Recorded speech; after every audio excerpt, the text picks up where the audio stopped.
Krown Produce supplying select Canadian retailers. Krown Produce, proud sponsors of Canada West Football and Canadian University Countdown on Shaw.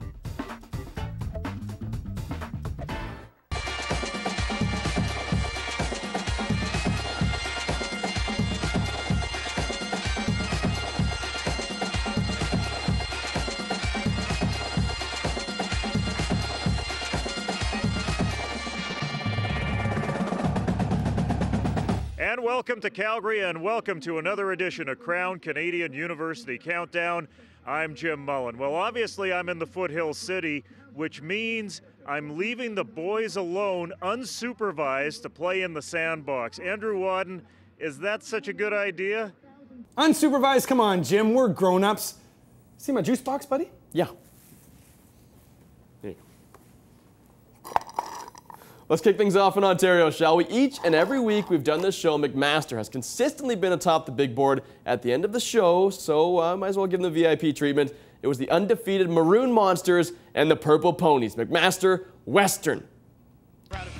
10,900 on hand to watch the 99th homecoming of the Western Mustangs at TD Waterhouse Stadium in London. They're in tough, though, against that man, Kyle Quinlan, and his McMaster Marauders. Western strikes first with a garbage deuce from a safety. Then Garrett Sanvito paints the end zone purple with this little leap, 9-0 Western. Right back the other way, though, Quinlan finds Brad Fosciasato. This one is deep, 53 yards deep to be exact. Tack on a Western penalty, and the M&Ms are rolling at first and goal. Who else? Kyle Quinlan calls his own number and bullies his way in. That gets Mac on the board. It's 9-7 after 1Q, and the traveling Marauder faithful, they're loving it. Second quarter now, Mac in the red zone, and Quinlan airs one out for Tyler Loveday. Shows off his Gordon Bombay-style soft hands, and just like that, it's 16-9 for the visitors. Quinlan then decides it's time to put the legs to work. Off a nice fake handoff, he heads to the outside, and he finds room, a lot of room. He picks up 67 yards on the scamper before being shoved out of bounds. An absolutely beautiful run. Get that sign out of the way. He then will finish off the series with a nice 11-yard toss to Dalen Brooks. And watch Brooks show his rook. Lowers the boom on the helpless corner. You know, you don't hear too many chess references in broadcasts these days. Happy I could bring it back. Head to the second half. Mac up 30-12. Garrett Sanvito gets called upon once again. A nice little take. The Western Equestrian program, they're a fan. It's 30-18. McMaster then decides it's time to get mean. Western punt returner Yannick Haru finds a little hole in the defense, then finds a whole lot of shoulder on his chin. He gets smoked by Spencer Moore. The Marauders would not let up. Quick flashback to the Western homecoming last season. QB Donnie Marshall on the run, taken down awkwardly, wrecks his ankle. It would need surgery. Fast forward to present day now. Homecoming again. Donnie Marshall on the run again. Unfortunately, deja vu hits the TD Waterhouse. Marshall gets ripped down. He is in obvious pain. You can see on the replay, his ankle just gets pinned. He would require the John Deere and would not return. McMaster with a 33-27 victory. Western played well, put up a decent fight, but the big news for the purple and white, obviously the injury to their quarterback, Donnie Marshall. He threw for over 200 yards before the injury. Similar numbers through the air from Kyle Quinlan, but he was an absolute beast on the ground, running for 145 yards and one major.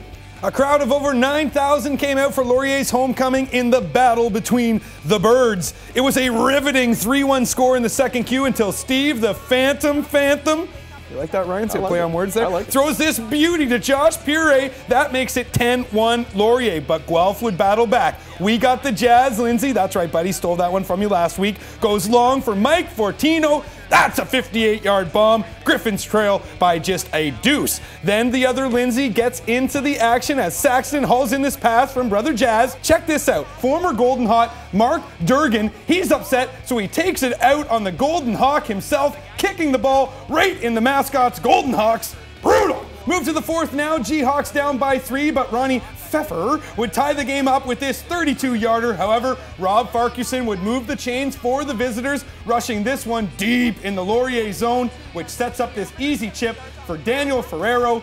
Griffins upset the G-Hawks homecoming game, taking it by 3. Jazz Lindsay was music to the Griffins' ears on this day, connecting on 20 of 32 passes for 247 yards and 2 TDs. Farquharson continues to make a statement as one of the country's best running backs as he picks up 178 yards on 22 carries. York-Windsor. This one tied at 19s in the fourth when Austin Kennedy finds John Breskason a 55-yard massive tiebreaker. York would add a meaningless field goal. As mentioned, it would mean nothing. Windsor wins their 8th straight over the Lions dating back to 2004. Windsor's now a game over 500 at 3-2 and tied with Western for 3rd in the OUA. Big news coming out of the GG's camp after this game was completed, but we'll get to that in a moment. That's called a tease, Ryan. First, this is a must-see second Q. Queens up 4-0 when Chris Patrician goes to work, fields this punt from his own 20-yard line, and he's off, going 91 yards to the house. Gales up 11 nada. Move to the third, and it's Ryan Granberg time as he punches this one in from deep inside the GG zone. Queens in complete control of this one. Later in the queue, Gales QB Billy McPhee airs it out to Giovanni Aprile, a perfectly placed ball. Aprile thinks he scored a touchdown, but the zebra on the sideline says, no sir. So take one guess who gets the call to punch it in. That's right, number 32 in your program, Granberg with his second major of the game. That makes it 32-7. Ottawa would tack on 18 points in the fourth, but came up short, losing for a 5th straight time this year. McPhee tosses 173 yards and 1 major. Granberg, well, he pads his stats for yet another week, rushing for 112 yards on 22 carries, and of course those 2 TDs. The big news, however, was after the game, Ottawa parted ways with intern head coach Gary Echeverry. The team released a statement saying they're in the process of recruiting a new coach to lead the program. However, no names have been released at this time. Toronto Waterloo. Blues QB Simon Nasser got his first start of the season after starting QB Ryan Quittenton went down last week with injury. Nasser completed 22 of 29 passes for 291 yards and 2 scores. Ashton Nelson handled the ground game for Toronto, while Alex Pierchowski took care of the air attack. The VBs put a massive 524 total yards on offense. No wonder they won. So we'll look now at the OUA standings board, and it's no surprise here. Mac remains supreme. They're atop the board, a perfect 5-0. After dropping its first game of the season, Guelph has rattled off 4 straight to hold down second with Queens. Western drops into a tie with Windsor for third, as mentioned a little earlier, while Ottawa is hoping a change at the helm might bring them a win in the near future. Like Jim Mullen's favorite band, the Pet Shop Boys, told us many years ago, we go west now, right to the flatlands of Saskatchewan, where 2 top 10 teams faced off in Regina. We'll pick up the action late in the game in what was a beauty of a finish. Last week's CIS Player of the Week, Cam Clark, down 10 here in the fourth Q, but he finds Anthony Coombs, 18-yard strike, Bison's down just 3. Then, with just over 2 minutes remaining, Clark, who was sharp when he needed to be, hits B-squared, Brendan Bowman. That's a 55-yard score, the 17th point of the Q for the Herd. They now take the lead. But Mark Mueller won't be denied as he caps off this 9-play, 95-yard drive, hooking up with Connor Haas. Mueller just keeps on rolling, tossing for close to 400 yards with those 2 majors. This is the 4th time this year out of 5 games played that he has thrown for over 300 yards. Rams have now won 4 straight. Saskatchewan, Calgary, an announced crowd of just over 2,000 on hand to see its undefeated Dinos take on the Huskies. And early in the second Q, the home side bring the crowd to its feet. Eric Dulesky goes deep for Richard Snyder. Snides lead of the Huskies, secondary in the dust. That's a 90-yard major, and the number 2 team in the nation takes a 16-point lead. A few minutes later, Dulesky goes over the middle for Brett Blasco and puts the brakes on. He is off to the races. This time it's just a mere 75-yarder. Dinos feast on the Huskies, and Dulesky lets them know whose house they are in. Dulesky throws for close to 400 yards on the day, tossing 2 majors and rushing for another while connecting on 21 of 36 passes. Snyder had a massive day, picking up 238 yards, hauling in 8 catches and a major. The Huskies were without starting quarterback Drew Burko, who's out with a broken wrist. Sasky also missing conference-leading receiver Kit Hillis and linebacker Zach Hart from its lineup, though I'm not sure any of them would have made a difference in this one. Alberta remains the only winless team in the CW after losing to UBC over the weekend. Billy Green took the T-Birds on his back for this one, rushing for 153 yards on 12 carries, scoring a major. While in the air, the reigning Heck Crichton Award winner connected on 14 of 24 passes, tossing 1 touchdown. With the win, UBC breaks its 14-game losing streak that extends back to the 2010 season. Congratulations. To the big board of standings now. Calgary looking more and more deadly each week, and of course they're still on top, while Regina continues to make waves, winning its 4th straight, as I said earlier. The Rams' lone loss coming in week 1 to those Dinos. Manitoba drops down with its loss to Regina, while UBC now has a 1 in the win column. Let's head over to the RSEQ now, where it's the tale of 2 top dogs, Montreal and Laval, both sporting undefeated records. Laval has a few more points for, while Montreal has a few less points against. Montreal, Concordia start things out in the second Q. Montreal already up 10-blank, and Alexander Nadeau-Pius. Skies went out for Ali Endo. He pulls it in from 20 yards out. Rotrand Sene gets in on the act, running in the second major of the game from 24 yards out. At this point, it's 31-blank for the blue and white, and Montreal's defense decides it's their turn to put a few on the board. Reed Quest throws his 3rd pick of the game. Nick Gauthier, the wrong jerseyed man, on the receiving end. That's a pick 6. Your final score from Concordia, ouch, 38-0 Montreal.